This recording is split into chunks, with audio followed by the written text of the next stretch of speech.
Coming into the 1995-1996 NBA season, the Chicago Bulls were without an NBA Finals championship for 2 whole years. A difficult reality for the team, which had won 3 straight championships from 1991 to 1993 with Michael Jordan.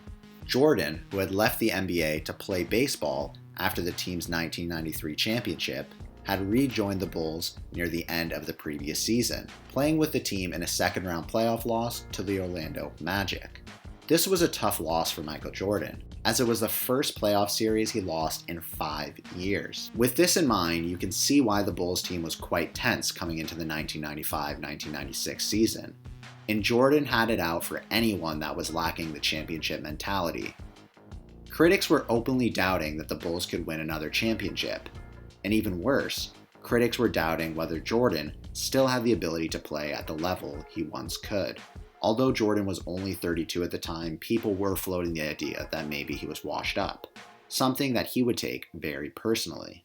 With Jordan possibly being the most competitive athlete ever, all of the people who doubted him and his team fueled Jordan's rage to get everyone in the best shape possible to destroy opponents and win his 4th NBA championship.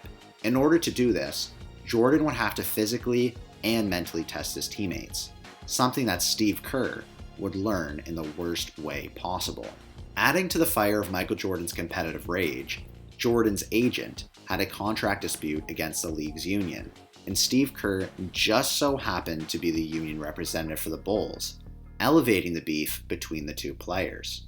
Once training camp began, Jordan was playing extremely physical against Kerr, pushing his teammate to get ready for the physicality of the season. With Jordan already playing physical on Kerr, Kerr then decided to play with some physicality as well, and the two began trash talking.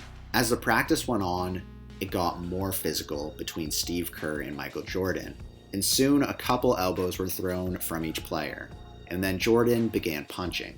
When trading punches with Jordan, Kerr later said, "I was like the kid in Jurassic Park who got attacked by the Velociraptor. I had no chance. It was just mayhem. We were screaming at each other."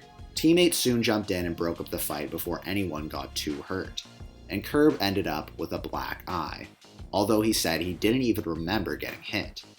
After the incident, Bulls head coach Phil Jackson went over and talked to Kerr, saying that he had to patch things up with Jordan to make sure there was no longer bad blood between them. Before Kerr could call up Jordan to apologize, he found a message on his answering machine at his house, and it was actually Jordan apologizing to him. Kerr was definitely brave for standing up to Jordan and not shying away from throwing punches at the league's best player, as if Jordan ended up getting hurt, that would be a major loss to the team, and Kerr might have faced some consequences.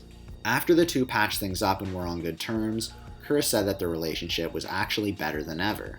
Kerr said that Michael Jordan was testing him, seeing whether he was tough enough to stand up for himself, and Kerr believed that he stood up to that test, and Jordan respected him afterwards. In the next 3 years, the Bulls ended up winning 3 straight championships, and during the 1997 NBA Finals, Kerr ended up taking the game-winning shot, with Jordan trusting him to do so. Do you think Michael Jordan punching Steve Kerr was helpful to their relationship? Do you think a fight between teammates would help in other scenarios? Thanks for watching.